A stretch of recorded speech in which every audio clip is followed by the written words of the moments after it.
ہاں عمل کی سزا ملے گی. وہ تو دیکھیں نا، عمل کی سزا تو یہ ہے نا کہ ایک حدیث ہم نے پچھلی مرتبہ پڑھی تھی کہ جس نے جتنا گناہ کیا اتنی اس کو سزا ملے گی، اس کا اتنا گناہ لکھا جاتا ہے. نیکی کرتا ہے تو وہ 10 گنا لکھی جاتی ہے، بلکہ 700 گنا، بلکہ اس سے بھی بڑھا دی جاتی ہے. قالوا ولا انت، تو انہوں نے کہا اللہ کے رسول کہ آپ بھی جنت میں داخل نہیں ہوں گے اپنے عمل کی وجہ سے؟ تو اللہ کے رسول نے کیا کہا؟ ولا انا، میں بھی نہیں. الا ان یتغمدنی اللہ منہ بفضل ورحمہ، یہاں تک کہ اللہ کی رحمت اور اللہ کا فضل مجھے بھی ڈھانپ لے. ٹھیک ہے، تو مطلب کہنے کا مقصد یہ ہے کہ سب لوگ اللہ کی رحمت کی وجہ سے جنت میں داخل ہوں گے.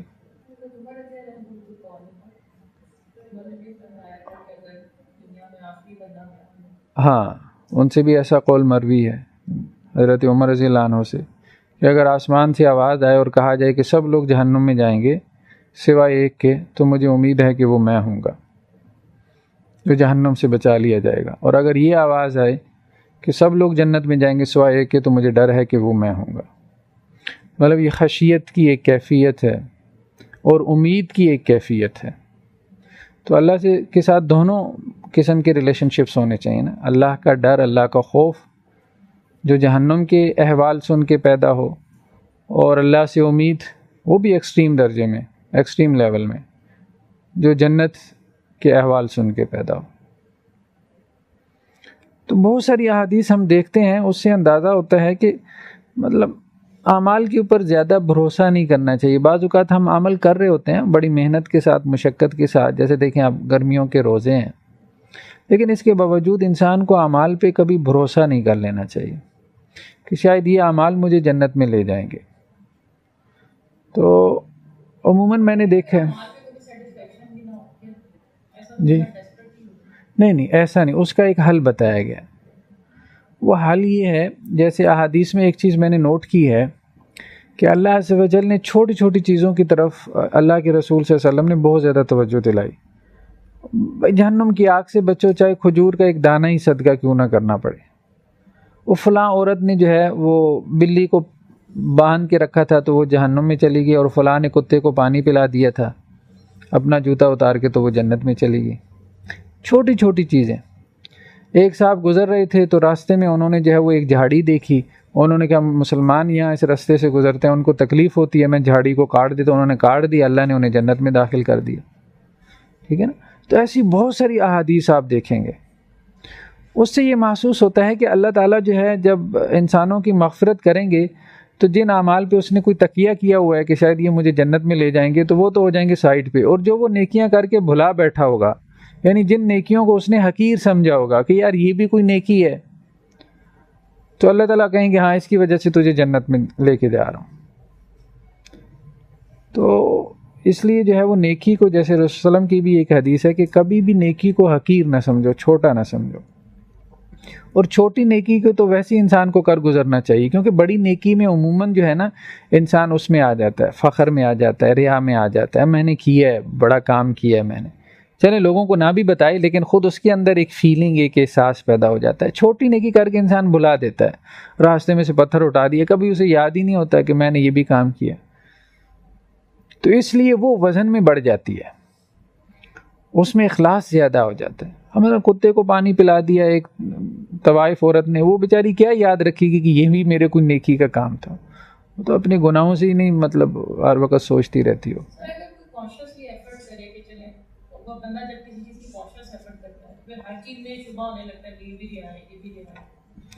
نہیں، ایک تو یہ ہے کہ ایک چیز کو شروع کرنے سے پہلے جو ہے وہ شیطان کا اگر وسوسہ ہے تو خیر اس کو تو انسان کو تھوڑا سیریس لینا چاہیے.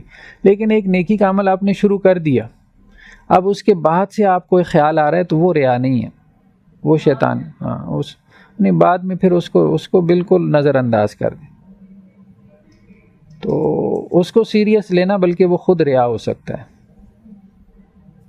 ٹھیک ہے. ہاں یہ ہے کہ ایک نیکی کا کام شروع کرنے سے پہلے آپ کو ایک خیال آ رہا ہے تو اس کو سیریس لے لے، اس کی تھوڑی سی اصلاح کر لے، اور لیکن نیکی کا کام کر گزرے، رکے نہ اس کی وجہ سے. اگر رک گیا تو پھر تو شیطان کا مقصد پورا ہو گیا نا، وہ تو نیکی سے روکنا چاہتا ہے. تو دوسری اہم چیز یہ ہے کہ جنت میں داخلہ ہوگا اللہ کی رحمت کی وجہ سے.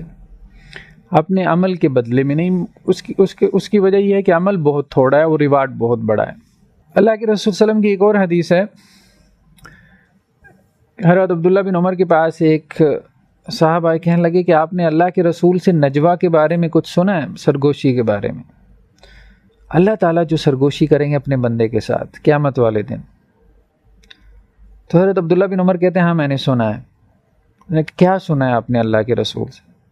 کہتے ہیں یدن المؤمن یوم القیامہ من ربہ عز وجل، مومن کو قیامت والے دن جو ہے وہ اللہ تعالیٰ اپنے قریب کریں گے، یا بندہ مومن کو اللہ کے قریب کیا جائے گا، فرشتے لے کے آ جائیں گے اللہ کے پاس، حتیٰ یضع علیہ کانفہ، یہاں تک کہ اللہ اس پہ اپنا بازو رکھیں گے۔ اب ہم اس کی کیفیت نہیں جانتے، اس سے کیا مراد ہے، آگے بھی کچھ روایات آ رہی ہیں اللہ کے حوالے سے کہ اللہ کو جو دیکھیں گے تو کس طرح سے دیکھیں گے، لیکن ہم اس کی کیفیت میں نہیں جا سکتے، لیکن یہ ہے کہ اتنا قرب اسے اللہ کا حاصل ہوگا۔ فَيُقَرِّرُ بِذُنُوبِ، پھر اللہ تعالیٰ اسے یاد کروائیں گے، تو نے فلاں گناہ کیا تھا، فلاں کیا تھا، فلاں کیا، یاد کر، اسے سارے یاد آ جائیں گے، ایک ایک کر کے اللہ تعالیٰ گنوائیں گے۔ فیقول هل تعرف، اللہ تعالیٰ کہیں گے پتہ ہے یہ کیا ہے؟ فیقول اے رب عارف، تو کہے گا پروردگار ہاں یاد ہے، مجھے بھی یاد ہے۔ قال فإني قد سترتها عليك في الدنيا، اللہ تعالیٰ کہیں گے دنیا میں نے چھپا دیے وہ گناہ، لوگوں کے سامنے نہیں آئے۔ وإني أغفرها لك اليوم، تو آج بھی میں نے تجھے معاف کر دیا۔ فیؤتی صحیفۃ حسناتہ، تو اب اس کی جو نیکیوں والا صحیفہ ہوگا وہ اس کے ہاتھ میں پکڑا دیا جائے گا، وہ اس کے گناہوں کا نہ دنیا کو پتہ ہے نہ آخرت میں کسی کو معلوم۔ تو یہ اب اللہ کی رحمت سے جا رہا ہے نا جنت میں، اللہ کی رحمت سے جا رہا ہے۔ وَأَمَّا الْكُفَّارُ وَالْمُنَافِقُونَ، جہاں تک کافروں اور منافقوں کا معاملہ ہے، فَيُنَادَى بِهِمْ عَلَى رُؤُوسِ الْخَلَائِقِ هَؤُلَاءِ الَّذِينَ كَذَبُوا عَلَى اللَّهِ، تو ان کی تو آواز لگائی جائے گی سب لوگوں کے سامنے، ہاں بھائی وہ فلانے، وہ بدکار، وہ قاتل، اور رشوت لینے والے، اور حرام خور، اس طرح سے پکارا جائے گا ان کو تمام لوگوں کے سامنے، وہ اللہ کی آیات کو جھٹلانے والے اور رسولوں کا انکار کرنے والے، وہ منافق۔ لیکن مومن کا معاملہ یہ نہیں ہوگا، اللہ تعالیٰ اس کے گناہوں کا پردہ رکھ لیں گے۔ اس کے بعد یہ ہے کہ جب حساب کتاب ہو جائے گا ایک مرتبہ، اہل جنت جنت میں چلے جائیں گے، جہنمی جہنم میں چلے جائیں گے، تو پھر ایک مرحلہ ہے شفاعت کا، جسے شفاعت صغریٰ کہا گیا۔ تو صحابہ نے ایک مرتبہ کہا اللہ کے رسول، قال اناس یا رسول اللہ هل نرى ربنا یوم القیامہ، کیا قیامت والے دن ہم اپنے رب کو دیکھ پائیں گے؟ تو اللہ کے رسول نے کہا هل تزارون فی الشمس لیس دونها، صحاب کیا تمہیں کبھی سورج نظر آتا ہے درمیان میں کوئی بادل بھی نہ ہو؟ تو کہنے لگے اللہ کے رسول کیوں نہیں؟ فرمایا هل تزارون فی القمر لیلۃ البدر لیس دونها، صحاب کیا کبھی 14ویں رات کا چاند دیکھا ہے درمیان میں بادل نہ ہو؟ کہنا اللہ کے رسول کیوں نہیں دیکھا؟ فرمایا فإنکم ترونہ یوم القیامہ کذالک، اللہ کو تم اسی طرح دیکھو گے، اسی طرح سے، درمیان میں کوئی حجاب نہیں ہوگا، کوئی پردہ، کوئی رکاوٹ نہیں ہوگی۔ تو یجمع اللہ الناس، اللہ تعالیٰ قیامت والے دن لوگوں کو جمع کرے گا، تو اللہ تعالیٰ کہے گا من کان یعبد شیئا فلیتبع، جو جس کی عبادت کرتا تھا اب وہ اس کے پیچھے لگ جائے۔ فیتبع من کان یعبد الشمس، کچھ لوگ سورج کی عبادت کرتے تھے، وہ سورج کے پیچھے چل پڑیں گے اور سورج سمیت جہنم میں چلے جائیں گے۔ اب سورج کو عذاب دینے کا تو وہ تو کوئی مقصد نہیں ہے نا، لیکن یہ ہے کہ ان لوگوں کو بتانے کے لیے کہ دیکھو جن کی تم عبادت کرتے تھے تو اللہ کی مخلوق تھی، سورج تو خود جل رہا ہے نا، تو ان کو بھی اللہ نے جہنم میں ڈال دیا۔ وَيَتْبَعُ مَنْ كَانَ يَعْبُدُ الْقَمَرَ، اور جو لوگ چاند کی پرستش کرتے تھے وہ چاند کے پیچھے پیچھے چل پڑیں گے۔ وَيَتْبَعُ مَنْ كَانَ يَعْبُدُ الطَّوَاغِيتَ، اور جو اس کے علاوہ شیاطین کی پرستش کرتے تھے، جنہوں نے لوگوں میں سے، انسانوں میں سے کچھ کو بت بنا لیا تھا، ان کی پوجا شروع کر دی تھی، وہ ان کے پیچھے چل پڑیں گے۔ وَتَبْقَى هَذِهِ الْأُمَّةُ فِيهَا مُنَافِقُونَ، پھر یہ امت باقی رہ جائے گی اور اس میں کچھ منافق بھی ہوں گے۔ فَيَأْتِيهِمُ اللَّهُ فِي غَيْرِ الصُّورَةِ الَّتِي يَعْرِفُونَ، پھر اللہ تعالیٰ اس امت کے پاس آئے گا، اور اللہ تعالیٰ اس صورت میں آئے گا کہ جس صورت کو یہ پہچانتے نہیں ہیں، جانتے نہیں ہیں، یعنی اللہ تعالیٰ نے جس صورت کا تعارف نہیں کروایا، اللہ نے اپنا تعارف کروایا نا قرآن میں، احادیث میں کروایا، تو اللہ تعالیٰ ایسی صورت میں ظہور پذیر ہوں گے جس صورت کو یہ جانتے نہیں ہوں گے کہ اللہ ایسا بھی ہو سکتا ہے۔ مطلب ہمارے ذہن میں یہ ہے نا اللہ تعالیٰ حسین و جمیل ہے، تو مطلب یہ کہ کوئی کسی ایسی صورت میں اللہ تعالیٰ ظاہر ہوں گے کہ جو جسے آپ حسین و جمیل نہ کہہ سکیں. فیقول، تو اللہ تعالیٰ ان کو کہیں گے انا ربکم، بھائی میں تمہارا رب ہوں. فیقول نعوذ باللہ منک، تو وہ کہیں گے ہم اللہ کی پناہ مانگتے ہیں، مطلب تو ہمارا رب نہیں ہے. ھذا مکاننا حتی یأتینا ربنا، ہم یہاں کھڑے ہیں جب تک ہمارا رب آ کے ہم کلام نہیں ہوتا. فاذا اتانا ربنا عرفنا، جب ہمارا رب ہمارے پاس آئے گا ہم اس کو پہچان لیں گے. فیاتیہم اللہ فی الصورۃ التی یعرفون، پھر اللہ تعالیٰ ان کے پاس اس صورت میں آئے گا جس کو وہ پہچانتے ہوں گے. فیقول انا ربکم، تو اللہ تعالیٰ کہیں گے میں تمہارا رب ہوں. فیقولون انت ربنا، تو وہ کہیں گے ہاں آپ ہمارے رب ہیں. تو گویا اللہ تعالیٰ کو دیکھیں گے، اور اس دیکھنے میں بھی امتحان ہوگا ان کا. وَيُضْرَبْ جِسْرُ جہنم، پھر اس کے بعد جہنم کے اوپر ایک پل بچھایا جائے گا جس کا ذکر پچھلی مرتبہ بھی آیا تھا، جیسے ہم نے کہا تھا پل صراط ہے. قال رسول اللہ صلی اللہ علیہ وسلم فاکون اول من یجیز، تو اللہ کے رسول نے کہا میں پہلا ہوں گا جو اس کو پار کروں گا. ودعاء الرسول یومئذ اللہم سلم سلم، اور تمام رسول یہ دعا کرنے میں لگے ہوں گے اللہ سلامتی ہو یا اللہ سلامتی ہو. وبہ کلابیب مثل شوک السعدان، اور اس پل میں آنکڑے ہوں گے جیسا کہ سعدان ایک جھاڑی تھی عربوں کے ہاں، جیسے سعدان جھاڑی کے کانٹے ہیں، ان کانٹوں کی طرح اس کے آنکڑے ہوں گے.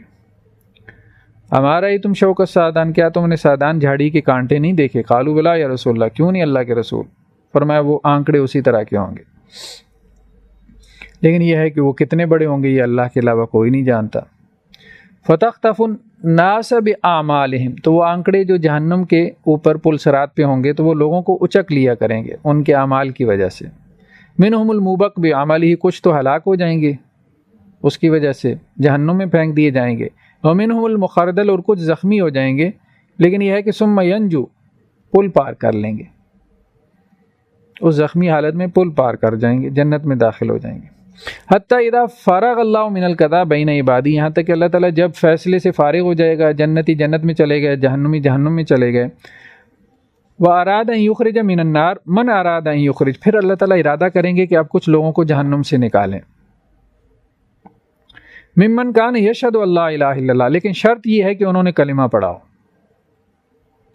امر الملائکہ ان یخرجہم، تو اللہ تعالیٰ سب سے پہلے فرشتوں کو حکم دیں گے کہ بھائی کلمے والوں کو نکالو جہنم سے. فیعرفون بعلامت آثار السجود، تو کچھ لوگ ایسے ہوں گے جنہوں نے دنیا میں کچھ سجدے کی، کوئی نمازیں پڑھی، تو فرشتے وہ ان کو ان کے سجدے کی جو علامتیں ہوں گی، یعنی ان کی پیشانی سے ظاہر ہوگا کہ یہ وہ جہنمی ہے جس نے دنیا میں سجدہ کیا، تو فرشتے ان علامتوں سے پہچان کے ان کو جہنم سے نکالیں گے، سجدہ کرنے والوں کو. وحرم اللہ علی النار ان تاکل من ابن آدم اثر السجود، اور اللہ نے حرام کر دیا ہے جہنم پہ کہ وہ کسی بھی آدم کے بیٹے کے سجدے کے نشان کو کھا جائے. ایسا نہیں ہوگا، سجدے کے نشان پہ آگ اثر نہیں کرے گی. جن جن چیزوں کے اوپر جن جن اعضاء پہ انسان سجدہ کرتا ہے ان کو جہنم نہیں کھائے گی، چاہے وہ جہنم میں چلا جائے، ان کو عذاب نہیں دیا جائے گا. فیخرجونہم قدم توحیشو، تو فرشتے کیا کریں گے؟ ان لوگوں کو نکالیں گے جہنم سے اس حال میں کہ وہ سڑ کے کوئلہ ہو چکے ہوں گے. فیصب علیہم ماء یقال لہ ماء الحیاء، پھر ان کے اوپر آب حیات پھینکا جائے گا جس سے ان کو نئی زندگی ملے گی. فینبتون نبات الحب فی حمیل السیل، تو وہ ایسے اگیں گے جیسے کوئی دانہ جو ہے وہ پانی کے اندر اگاتا ہے پودے کی صورت میں، تو ایسے وہ بھلے چنگے ہو جائیں گے. وَيَبْقَى رَجُلٌ مِّنْهُمْ مُقْبِلٌ بِوَجْهِهِ عَلَى النَّارِ، تو اس طرح سے فرشتے نکالتے رہیں گے، پھر ایک آخری آدمی جو ہے وہ باقی رہ جائے گا جہنم کے اندر، اس کو بھی جہنم سے نکال لیا جائے گا. لیکن جب اس کو جہنم سے نکالا جائے گا تو اس کا چہرہ جو ہے وہ جہنم کی طرف ہوگا. اب اس کے پاس کچھ ہے نہیں کہ اس کو جنت میں داخل کیا جائے. یہ اب آگے آ رہا ہے کہ کن کن بنیادوں پہ نکالا جائے گا، وہ اگلی روایت میں ہے.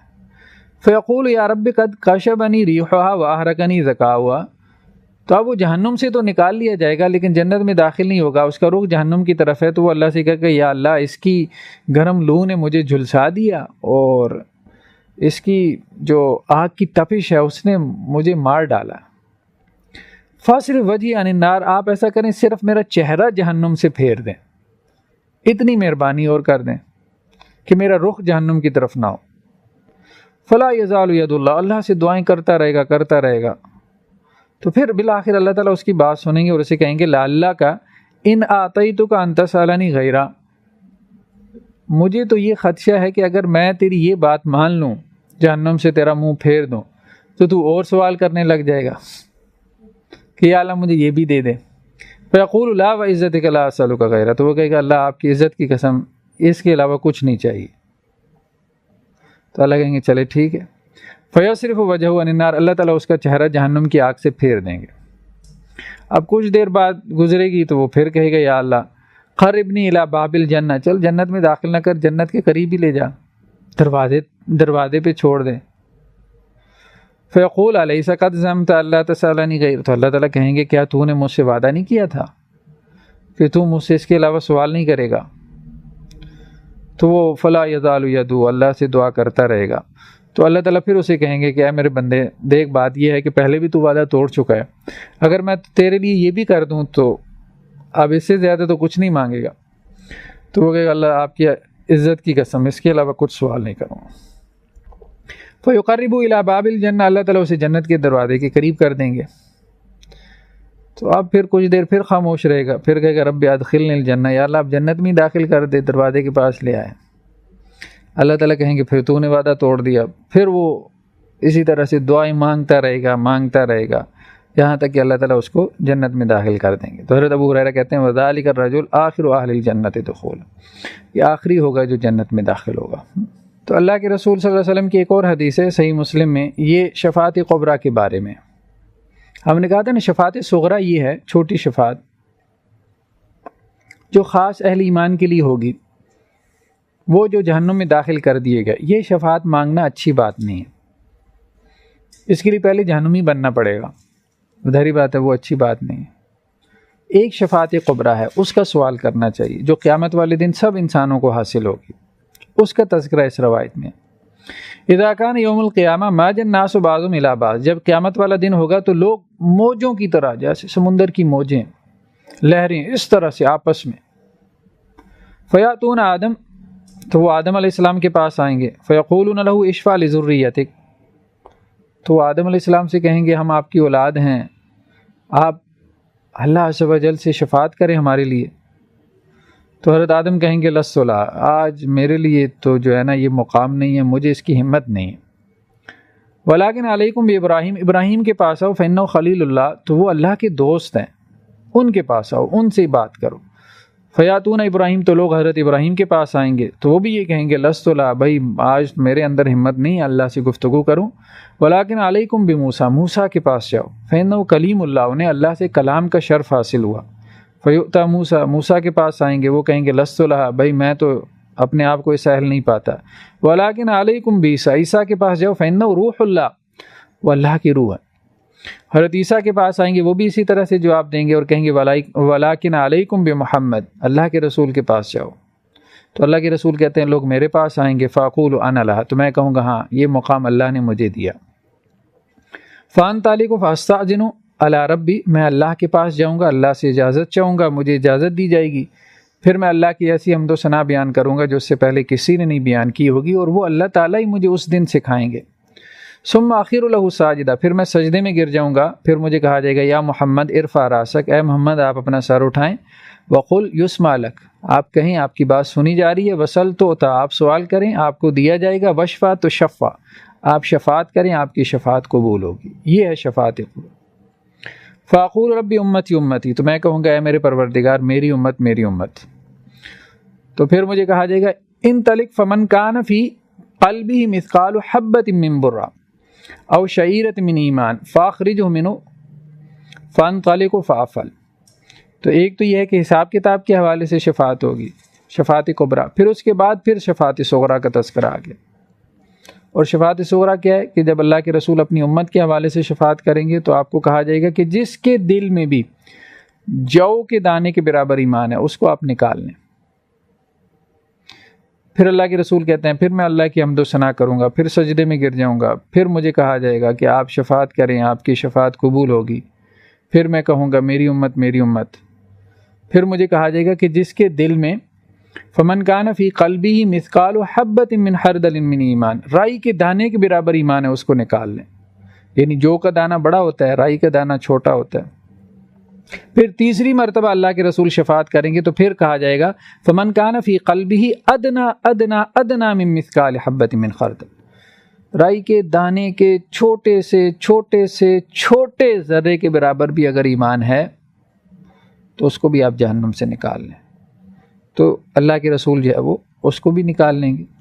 پھر اللہ کے رسول چوتھی مرتبہ سجدے میں گریں گے اور اللہ سے کہیں گے یا اللہ میری امت میری امت. تو اللہ تعالیٰ کہیں گے اللہ کے رسول اب اللہ کی شفاعت کا معاملہ ہے. فرشتوں کی شفاعت، پھر اللہ کے رسول کی شفاعت، پھر اللہ کی شفاعت کا. پھر جب اللہ تعالیٰ خود شفاعت کریں گے تو پھر اللہ تعالیٰ کیا کریں گے؟ لا الہ الا اللہ جس نے کہا ہے اس کو جہنم سے نکال لو. تو بس ہر اس شخص کو جو ہے وہ جہنم سے نکال لیا جائے گا جس نے لا الہ الا اللہ پڑھا ہوگا. ٹھیک ہے، لأخرجن من قال لا الہ الا اللہ. میری عزت اور میری کبریائی کی قسم، میں ہر اس شخص کو جہنم سے نکال لوں گا جس نے لا الہ الا اللہ کہا ہو. پھر اس کے بعد کافر باقی رہ جائیں گے. یہ جو شفاعت کے لیے کوسچن کرنے جائیں گے انبیاء کے پاس، جی یہ کون لوگ ہو گئے؟ اہل جنت؟ نہیں یہ تو عام لوگ ہیں، عام لوگوں کی بات ہو رہی ہے. پہلے جو انبیاء کے پاس جائیں گے تو یہ جس شفاعت کی بات کر رہے ہیں وہ یہ کہ حساب کتاب شروع کیا جائے تاکہ جنتی جنت میں جائیں سکھ پائیں، جہنمی جہنم میں جائیں اپنے اعمال کی جزا پائیں. تو چونکہ وہ ظاہری بات ہے حساب کا دن بہت لمبا ہو جائے گا نا، قرآن میں ہے کہ 50,000 سال کے برابر ہو جائے گا. تو اب اس دن کی خود ایک تکلیف ہے. اب جس نے جنت میں جانا ہے وہ اس 50,000 سال کی تکلیف کیوں برداشت کرے؟ ٹھیک ہے، تو اس لیے لوگ جائیں گے انبیاء کے پاس کہ کم از کم حساب کتاب تو شروع ہو. تو اس کو شفاعت کبریٰ کہا گیا کہ وہ رسول اللہ صلی اللہ علیہ وسلم کی دعا سے، آپ کے مانگنے سے حساب کتاب کا آغاز ہو جائے گا. یہ شفاعت کبریٰ. پھر شفاعت صغریٰ ہوگی کہ جہنم میں جب داخل ہو جائیں گے تو پھر جہنم سے لوگوں کو نکالا جائے گا.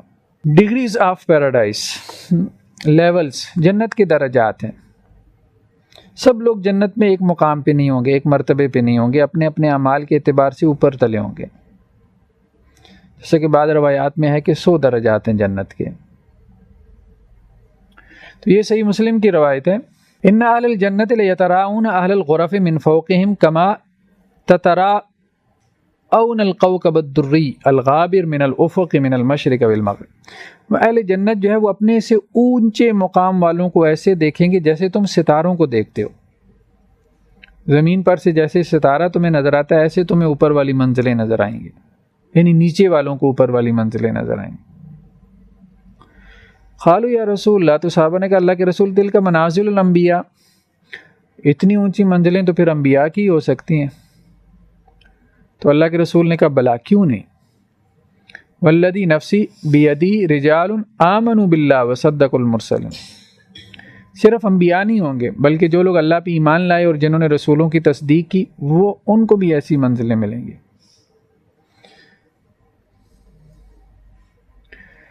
تو سنن ترمذی کی روایت میں ہے کہ جنت میں کیا ہے، فی الجنہ 100 درجہ، 100 درجات ہیں.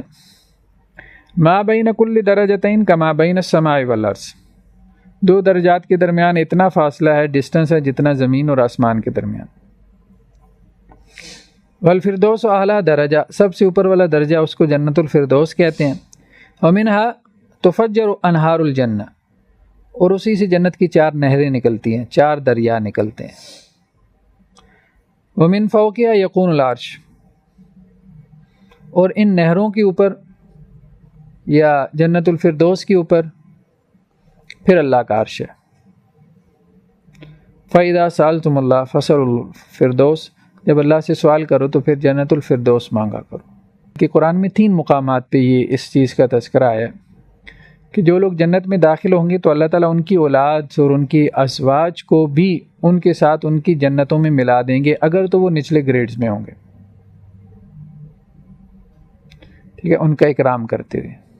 صحیح مسلم کی ایک اور روایت میں جنت کی جو صفات ہیں ان کا تذکرہ کرتے ہوئے فرمایا کہ پہلا گروہ جو جنت میں داخل ہوگا علی صورت القمر لیلۃ البدر،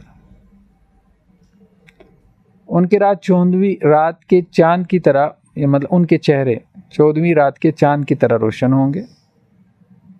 پھر اس کے بعد جو دوسرا گروہ جنت میں داخل ہوگا تو ان کے چہرے علی اشد کوکب دری، ایک روشن ستارے کی طرح چمکدار ہوں گے۔ لا یبولون ولا یتغوتون ولا یمتخطون ولا یتفلون، نہ تھوکیں گے، نہ ان کی ناک بہے گی، نہ ان کو قضائے حاجت محسوس ہوگی۔ امشاتہم الذھب ورشحہم المسک، ان کی کنگھیاں سونے کی ہوں گی، ان کا پسینہ مشک کی طرح خوشبودار ہوگا۔ ومجامرہم علوا، ان کی انگیٹھیاں جو ہے وہ عود سے جلائی جائیں گی۔ وازواجہم الحور عین، اور ان کی بیویاں جو ہے وہ حور عین ہوں گی۔ اخلاقہم علی خلق رجل واحد، اور ان کے اخلاق جو ہے وہ ایک جیسے ہوں گے۔ اخلاق میں بھی مطلب جیسے یہاں پہ ہے نا اچھے برے، ایسا نہیں ہے۔ علی صورت ابیہم آدم، سب کی ایک ہی جیسی شکل و صورت ہوگی، ایک ہی جیسا قد بت ہوگا، ایک ہی جیسی ہائٹ ہوگی۔ 60 ذراعًا فی السماء، 60 ہاتھ آسمان میں، کم از کم 60 فٹ۔ جہنمیوں کے بارے میں بھی آتا ہے کہ ان کا جسم بھی پھیلا دیا جائے گا۔ بعض روایات میں ہے کہ ایک جہنمی جو ہے اس کا ایک دانت اوت پہاڑ کے برابر ہو جائے گا۔ پھر جنت کی نعمتوں میں سے، یا جنت میں داخل ہونے سے پہلے کی بڑی نعمتوں میں سے حوض کوثر کا تذکرہ آتا ہے، یا نہر کوثر بھی اس کو کہا گیا۔ قرآن میں ایک چھوٹی سی سورت بھی ہے کوثر کے نام سے۔ تو حوضی مسیرۃ شہر، رسول اللہ صلی اللہ علیہ وسلم نے فرمایا کہ میرا حوض جو ہے یعنی حوض کوثر 1 مہینے کی مسافت جتنا لمبا ہوگا۔ ماء ابیض من اللبن، اس کا پانی دودھ سے زیادہ سفید ہے۔ وریح اطیب من المسک، اس کی خوشبو مشک سے زیادہ خوشبودار ہے۔ وکیزانو کا نجوم السماء، اور اس کے جو آب خورے ہوں گے یعنی اس سے پینے کے لیے جو برتن رکھی ہوئے ہوں گے وہ ایسے جیسے آسمان کے ستارے۔ من شرب منها فلا یظمأ ابدا، جو اس میں سے ایک مرتبہ پی لے گا پھر وہ پیاسا نہیں ہوگا، یعنی اس دن کی شدت سے، اس دن کی پیاس کی شدت سے وہ محفوظ ہو جائے گا۔ لیکن بعض روایات میں یہ بھی آتا ہے کہ اللہ کے رسول کچھ لوگوں کو جو کہ حوض کوثر کی طرف بڑھیں گے تو جب ان کو ویلکم کریں گے تو فرشتے ان کو روک دیں گے، تو اللہ کے رسول کہیں گے یہ تو میرے امتی ہیں، تو فرشتے کہیں گے اللہ کے رسول انہوں نے آپ کے بعد آپ کے دین کو بگاڑ دیا، دین میں بدعات پیدا کی، تو ان کو حوض کوثر سے روک لیا جائے گا۔ اسی طرح اللہ کے رسول صلی اللہ علیہ وسلم نے جنت کے درختوں کا تذکرہ کرتے ہوئے فرمایا ان فی الجنت شجرہ یسیر الراکب الجواد المزمر السری، جنت میں ایک درخت، اگر ایک تیز رفتار اصیل النسل گھوڑا جو ہے وہ اس درخت کے نیچے دوڑتا رہے 100 عام، 100 سال تک، ما یکتا ہوا، تو اس درخت کے نیچے سے نکل نہ پائے، اس کے سائے کو عبور نہ کر پائے۔ اور بعض روایات میں یہ بھی ہے کہ جو ایک مرتبہ سبحان اللہ کہہ دیتا ہے تو اس کے بدلے میں اس کے لیے ایک ایسا درخت جنت میں لگا دیا جاتا ہے۔ بلکہ ایک روایت میں یہ بھی ہے کہ حضرت ابراہیم علیہ السلام سے اللہ کے رسول صلی اللہ علیہ وسلم کی ملاقات ہوئی معراج کی رات، تو حضرت ابراہیم نے 2 باتیں کہیں اللہ کے رسول سے کہ ایک آپ واپس جب جائیں اپنی امت کے پاس تو میری طرف سے سلام کہیے گا، دوسرا انہیں یہ بتائیں کہ جنت ایک چٹیل میدان ہے، اور سبحان اللہ کہتے ہو تو اس میں ایک درخت لگ جاتا ہے، اللہ اکبر کہتے ہو تو ایک درخت لگ جاتا ہے، لا الہ الا اللہ کہتے ہو تو ایک تیسرا درخت لگ جاتا ہے، الحمدللہ کہتے ہو تو ایک چوتھا درخت لگ جاتا ہے۔ یعنی گویا کہ کلمہ پڑھنے سے اس کا ایک پلاٹ بک ہو گیا جنت میں، باقی اس کی جنت آباد ہو رہی ہے اس کے اعمال جتنے ہیں اس کے اعتبار سے، اس کی حیثیت سے۔ میں نے سر پڑھا تھا کہ ایک دفعہ لکھا ہوا کہ حضرت ابراہیم علیہ السلام نے کہا تم اپنے حصے کی جنت آگ اور جنت یعنی کہ اپنے ساتھ لے کے آؤ، اس طرح سے۔ ہاں صحیح ہے۔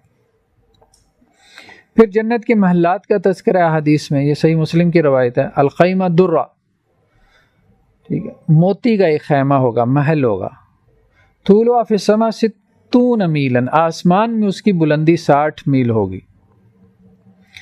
فی کل زاویۃ منها اہل للمومن لا یراہم آخرون، اس محل کے ہر کونے میں بندہ مومن کے گھر والے ہوں گے تو ایک کونے والے دوسرے کو نہیں دیکھ پائیں گے، جنت کے بازاروں کا تذکرہ ہے احادیث کی کتب میں. تو ایک روایت میں ان فی الجنت لسوقا، جنت میں ایک بازار ہے، یاتونھا کل جمعہ، جمعہ والے دن لوگ آئیں گے اس بازار میں خریداری کرنے کے لیے. فتحب الریح الشمال، اللہ نے بہت کچھ دیا رکھا ہوگا لیکن کچھ ایکٹیویٹی تو ہوگی نا. انسان ایکٹیویٹی کے بغیر تو نہیں رہ سکتا. یہاں تک بعض روایات میں یہ بھی ہے کہ ایک بندہ مومن خواہش کرے گا کہ اس کی اولاد بھی ہوگی. یہ بھی ایک صحیح روایت میں. فتحب الریح الشمال، تو شمال سے ایک تیز ہوا چلے گی. فتحسو فی وجوہ وثیاب، جو ان کے چہرے اور ان کے کپڑوں کو پکڑے گی، ان کے اوپر پڑے گی. فیزدادون حسنا و جمالا، تو ان کے حسن و جمال میں اضافہ ہو جائے گا اس ہوا کی وجہ سے. فیرجعون الی اہلیہم، اب وہ اپنے گھر والوں کی طرف لوٹیں گے، واپس جائیں گے. وقد ازدادوا حسنا و جمالا، تو اور ان کا حسن و جمال پہلے سے بہت بڑھ چکا ہوگا. تو جنت میں کوئی بھی نعمت، ایک تو نعمت کو زوال نہیں ہے، دوسری اہم بات یہ ہے کہ جنت میں نعمت بڑھتی جائے گی. دا پیسج آف ٹائم بڑھتی جائے گی، یعنی انسان کا حسن و جمال گویا کہ بڑھتا ہی چلا جائے گا، رکے گا بھی نہیں، اضافہ ہوتا چلا جائے گا. تو جب وہ گھر والوں کے پاس جائیں گے تو ان کے گھر والے کہیں گے واللہ لقد ازددتم بعدنا حسنا و جمالا، اللہ کی قسم تم تو پہلے سے زیادہ حسین و جمیل ہو کر گھر آئے ہو. تو وہ اپنے گھر والوں کو جواب میں کہیں گے واللہ لقد ازددتم بعدنا حسنا و جمالا، ہم نے بھی جیسے تمہیں چھوڑا تھا ویسے تم نہیں، یعنی تمہارا حسن و جمال بھی بڑھ گیا. اسی طرح جنت کی عورتوں کا بھی تذکرہ ہے، ان کی صفات کا بھی تذکرہ ہے. اللہ کے وسلم کی ایک حدیث ہے کہ غدوۃ فی سبیل اللہ او روحۃ خیر من الدنیا وما فیہا، اللہ کے راستے میں ایک صبح ایک شام لگا لینا یہ دنیا اور مافیہ سے بہتر ہے. اللہ کے راستے میں مطلب جہاد فی سبیل اللہ کی بات ہو رہی ہے، لوگوں کو اس کے لیے موٹیویٹ کیا جا رہا ہے. وَلَقَابُ قَوْسِ أَحَدِكُمْ أَوْ مَوْضِعُ قَدَمٍ مِّنَ الْجَنَّةِ، اگر کسی کو جنت میں ایک قدم جگہ مل جائے، اب ایک قدم کیا ہوتی ہے، یا ایک کمان کے برابر جگہ مل جائے، خیر من الدنیا وما فیہا، دوسری طرف ساری دنیا رکھ دو تو اس کے برابر نہیں ہو سکتے. وَلَوْ أَنَّ امْرَأَةً مِّن نِّسَاءِ أَهْلِ الْجَنَّةِ اطَّلَعَتْ إِلَى الْأَرْضِ لَأَضَاءَتْ مَا بَيْنَهُمَا، اگر اہل جنت میں سے کوئی عورت زمین والوں کی طرف جھانک لے تو زمین اور آسمان کے درمیان کا خلا روشن ہو جائے. وَلَا مَلَأَتْ مَا بَيْنَهُمَا رِيحًا، اور زمین اور آسمان کے درمیان جو ہے وہ خوشبو سے بھر جائے. وَلَا نَصِيفُهَا خَيْرٌ مِّنَ الدُّنْيَا وَمَا فِيهَا، اور اس کے جو دوپٹے کا پلو ہوگا وہ دنیا اور مافیہ سے بہتر ہوگا. اللہ کو دیکھنے کا تذکرہ پہلے بھی گزرا ہے، لیکن بعض روایات میں تفصیل سے اس کا ذکر کچھ اور تفصیل کے ساتھ آیا ہے کہ جب جنتی جنت میں داخل ہو جائیں گے تو ایک پکارنے والا پکارے گا ان لکم عند اللہ موعدہ، دیکھو اللہ نے تم سے ایک وعدہ کیا تھا. تو وہ جواب میں کہیں گے علم یبیض وجوہنا، اللہ نے ہمارے چہرے روشن کر دیے، جنت میں داخل کر دیا، اتنی نعمتیں دے دیں، اب کون سا وعدہ باقی رہ گیا جو اللہ نے پورا کرنا ہے. قالوا بلا، تو وہ کہیں گے کیوں نہیں. فیکشف الحجاب، ایک وعدہ رہتا ہے اور حجاب درمیان میں سے ہٹا لیا جائے گا. قال فواللہ ما آتاہم شیئا احب الیہم من النظر الی، تو اللہ کے وسلم نے کہا اللہ کی قسم اللہ کی طرف دیکھنے سے زیادہ کوئی چیز ان کے لیے محبوب نہیں ہوگی. جنتی کی نعمتوں میں سے سب سے بڑی نعمت ان کے لیے اللہ کو دیکھنا ہوگا. اس کے علاوہ جہنم کا جب تذکرہ ہے تو جہنم کے بھی گریڈز کا ذکر ہے، اس کی بھی لیولز ہیں، یعنی سب ایک جگہ جہنم میں نہیں ہوں گے. جیسے قرآن نے کہا ان المنافقین فی الدرک الاسفل من النار، منافق جو ہیں وہ جہنم کے سب سے نچلے درجے میں ہوں گے. تو مطلب یہ کہ اس میں درجات ہیں. اسی طرح صحیح بخاری کی ایک روایت ہے ان احول اہل النار عذابا یوم القیامہ لرجل، سب سے کم تر عذاب جس شخص کو دیا جائے گا قیامت والے دن وہ شخص ہوگا توضع فی احمس قدمیہ جمرہ یغلی منہا دماغو، کہ جس کے پاؤں کے نیچے انگارہ رکھا جائے گا اور اس سے اس کا دماغ کھولے گا. یعنی صرف اس کے پاؤں کو عذاب ہوگا، باقی جسم کو نہیں ہوگا، صرف پاؤں کو عذاب ہوگا. تو یہ اعمال کے حساب سے مطلب جیسا کہ پہلے بھی گزرا، کچھ لوگوں کے جو کہ سجدہ کرتے تھے ان کے سجدے کے اعضاء نہیں جلیں گے. تو یہ کم ترین سزا ہے جو جہنم میں دی جائے گی۔ اسی طرح اللہ کے رسول صلی اللہ علیہ وسلم کی ایک اور حدیث ہے، فرمایا ان الصخرۃ العظیمۃ لتلقى من شفیر جہنم فتحوی فیہا 70 عاما، کہ جہنم کے اوپر سے اگر تم ایک بڑا پتھر جہنم کی تہہ میں پھینکو تو وہ 70 سال اس میں گرتا رہے گا، وما تفضی الی قرارها، لیکن اس کی تہہ تک نہیں پہنچے گا۔ تو یہ اس کے درجات کا تذکرہ ہے، اس کے لیول کا ذکر ہے۔ اس طرح بعض روایات میں جہنم کی آگ کا ذکر ہے، نارکم هذه التي يوقد بنو آدم جزء واحد من 70 جزء من حر جہنم۔ آپ نے صحابہ سے کہا کہ یہ آگ جو تم جلاتے ہو، جہنم کی آگ اس سے 70 گنا زیادہ ہے، یعنی اپنی شدت کے اعتبار سے، اپنی ہیٹ کے اعتبار سے، گرمی کے اعتبار سے۔ قالوا واللہ ان کانت لکافیہ یا رسول، کہنے لگے اللہ کے رسول یہی اتنی زیادہ ہے، یہ جو دنیا والی ہے یہی نہیں چھوڑتی، تو آپ کہہ رہے ہیں 70 گنا زیادہ ہے۔ تو بہرحال یہ کچھ روایات تھیں، اور روایات تو بہت زیادہ ہیں، احادیث کی کتابوں میں ہم دیکھ سکتے ہیں ابواب الجنہ یا باب صفت الجنہ یا باب صفت النار، اس عنوان کے تحت، اس ٹائٹل کے تحت بہت سارے محدثین جو ہے وہ کچھ چیپٹرز لے کے آتے ہیں اپنی کتابوں میں، کہ جس میں جہنم کی صفات بیان کی جاتی ہیں، اہل جہنم کی صفات بیان کی جاتی ہیں، یا وہ اعمال جو جہنم میں لے جانے کا سبب بنتے ہیں ان کا تذکرہ ہوتا ہے۔ پھر اسی طرح وہ اعمال جو جنت میں لے کے جانے کا سبب بنتے ہیں ان کا تذکرہ ہوتا ہے جنت کے چیپٹر کے اندر۔ تو جنتیوں کے احوال کا بیان ہوتا ہے، اسی طرح جہنمیوں کے احوال کا بیان ہوتا ہے جہنم کے باب کے تحت۔ تو یہ ایک مطلب اوورآل ایک کانسیپٹ ہے کہ ہمارے ہاں لائف آفٹر ڈیتھ کا، کہ اس کے بعد کی زندگی کیسی زندگی ہے، ایک ایٹرنل لائف ہے، دائمی زندگی ہے، اس میں آپشنز دو ہی ہیں، یا جنت والا یا جہنم والا ہے۔ ایک سوال ہمارے ہاں مطلب کچھ سوال انٹلیکچوئل لیول پہ پیدا ہوئی ہے جنت جہنم کے حوالے سے، تو کچھ اہل علم نے ان کو ایڈریس کیا۔ ایک سوال جو کچھ لوگوں کو پیدا ہوا، بہرحال وہ کسی حد تک جو ہے وہ انسان کو بعض اوقات سوچنے سمجھنے والے انسان کو کھٹکتا ہے۔ یہ بات تو سمجھ میں آتی ہے کہ ایک آدمی نے نیکیاں کی تو اس کی اٹرنل لائف اس کو آپ نے جنت میں داخل کر دیا، لیکن یہ بات کہ ایک آدمی نے 60 سال کی زندگی میں اللہ کی نافرمانی کی اور اللہ تعالیٰ اس کو جہنم میں ابداً ابدا ہمیشہ ہمیشہ کے لیے، تو یہ کیا اللہ کے عادل ہونے کے منافی نہیں ہے، یا اللہ کے رحمان اور رحیم ہونے کے منافی نہیں؟ ٹھیک ہے، اللہ اس کو سزا دے، اتنی دے دے جتنا عرصہ اس نے اللہ کی معصیت میں گزارا، یا اللہ تعالیٰ چلیں اس کو ختم کر دے۔ لیکن ہم کیسے اس چیز کا احاطہ کر سکتے ہیں؟ ہمیں کیا پتہ آخری زندگی میں کہ وہ بھی جو چھوٹا عمل کر رہا ہے اس کے ریپرکشنز کتنے بڑے، یہ تو اللہ میں ہی جانتے ہیں نا کہ ان کا عدل، ہم کیسے یہ بات کر سکتے ہیں کہ عدل کے منافی؟ نہیں، وہ یہ کہتے ہیں کہ عدل کے منافی اس طرح سے ہے کہ کسی کو آپ جیسے اب دیکھیں نا، کسی کو آپ اس کے عمل پہ زیادہ انعام دے دیں تو یہ چیز عقل اس کو قبول کرتی ہے، لیکن یہ ہے کہ ایک شخص نے غلطی کی ہے، اس کو اگر آپ اس کی غلطی کی نسبت سے زیادہ سزا دے دیں، غلطی کی نسبت سے زیادہ سزا دے دیں، تو وہ عقل جو ہے نا اس کو ایکسیپٹ نہیں کرتی۔ اللہ تعالیٰ کے ناموں سے پتہ چلتا ہے، اللہ تعالیٰ تو دے ہی نہیں سکتے غلطی سے زیادہ، تو دے ہی نہیں۔ تو ایک دفعہ مدرسے میں ہمارے ایک استاد تھے، وہ ایک کتاب پڑھ رہے تھے، وہ امام ابن قیم کی کتاب ہے، اس کا نام ہے شفاء العلیل۔ شفا کا مطلب شفا ہے، علیل بیمار کو کہتے ہیں، یعنی بیمار کو شفا دینے والی۔ تو میں نے کہا شیخ صاحب کیا پڑھ رہے ہیں؟ کہنے لگے یار کتاب کا نام تو یہ ہے کہ شفاء العلیل، جو بیمار ہے، ذہنی بیمار ہے، جس کو اس قسم کے مسائل ہیں وہ ٹھیک ہو جائے گا، لیکن میں تو ٹھیک تھا، اس کو پڑھ کے بیمار ہو گیا ہوں۔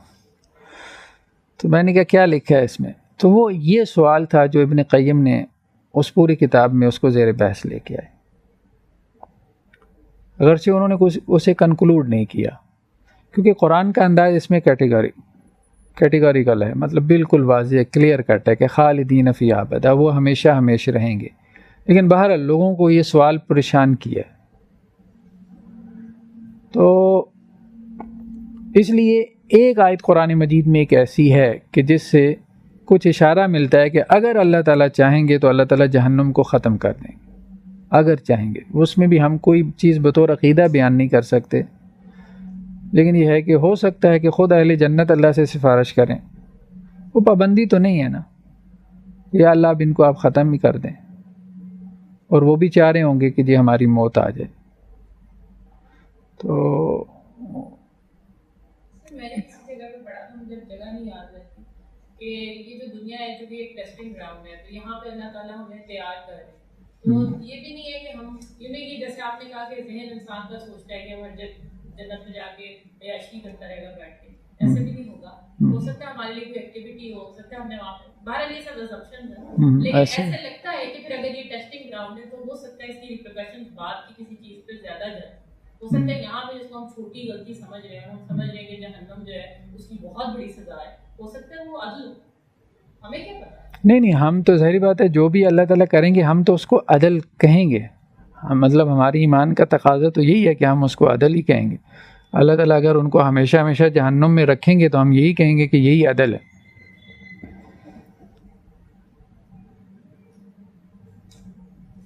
ہم تو یہی کہیں گے، لیکن یہ ہے کہ کہنے کا مقصد یہ کہ بعض اوقات ایک سوال اٹھتا ہے ذہن میں انسان۔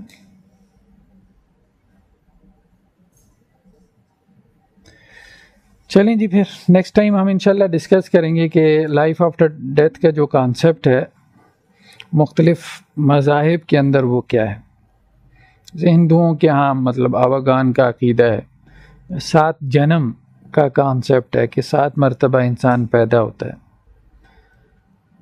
اسی طرح کنفیوشنزم میں کچھ کانسیپٹس ہیں، کچھ اور دنیا کے مذاہب میں ہیں۔ یہ دیکھیں نا، یہ آیت ہے فَأَمَّا الَّذِينَ شَقُوا فَفِي النَّارِ، بس جو لوگ تو بدبخت ہیں وہ آگ میں ہوں گے، لَهُمْ فِيهَا زَفِيرٌ وَشَهِيقٌ، اس میں وہ چیخیں گے، چلائیں گے، چنگھاڑیں گے، خالدین فِيهَا، وہ اس میں رہیں گے، ہمیشہ رہیں گے، ما دامت السماوات والارض، جب تک زمین اور آسمان قائم رہیں۔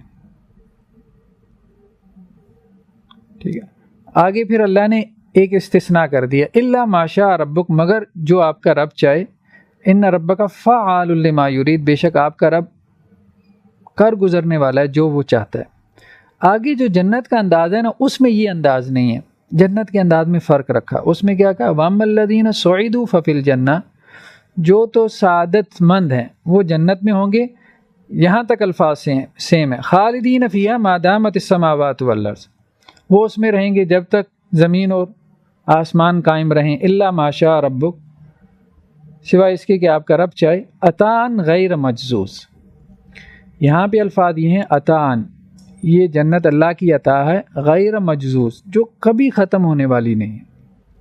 اور وہاں پہ جہنم میں کیا کہا، ان ربک فعال لما یرید، وہاں اللہ نے اس کو اپنے ارادے کے ساتھ جوڑ دیا، بھئی آپ کا رب جو چاہے مرضی کرے، اس کو کوئی پوچھنے والا نہیں۔ تو اس سے بعد لوگوں نے کہا ہے، اشارتاً کہا ہے کہ ہو سکتا ہے، مطلب ہم یقینی طور پہ نہیں کہہ سکتے، یقینی طور پہ نہیں کہہ سکتے سرٹینٹی کے ساتھ، کیونکہ اکثر تو قرآن مجید کا انداز یہی ہے خالدین فیہا ابدا، لیکن یہ ہے کہ ہم یہاں سے اشارہ نکلتا ہے کہ ہو سکتا ہے کہ اللہ تعالیٰ اپنے ارادے سے جہنم کو کبھی ختم کر دیں، مطلب اللہ کو ہم پابند تو نہیں کر سکتے۔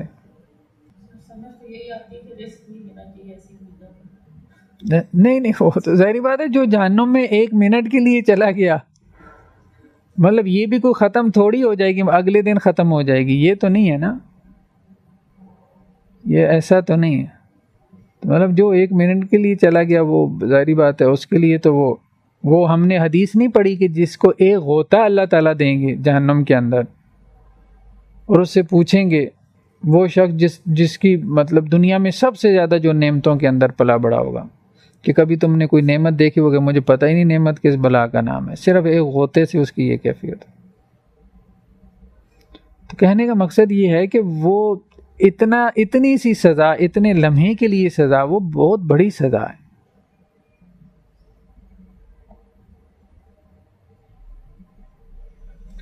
قرآن نے کہا نا 7 مستقر و مقام، جہنم میں تھوڑی دیر کے لیے، چند لمحوں کے لیے جانا پڑے پھر بھی بہت بری ہے، اور مستقل ٹھکانہ ہو وہ تو ویسے ہی بہت بری ہے، کیونکہ تھوڑی دیر کے لیے بھی جو جائے گا جہنم اسے اپنا سب کچھ بتا تو دے گی، دکھا تو دے گی۔ چلیں جی اتنا کافی ہے جی آج کے لیے۔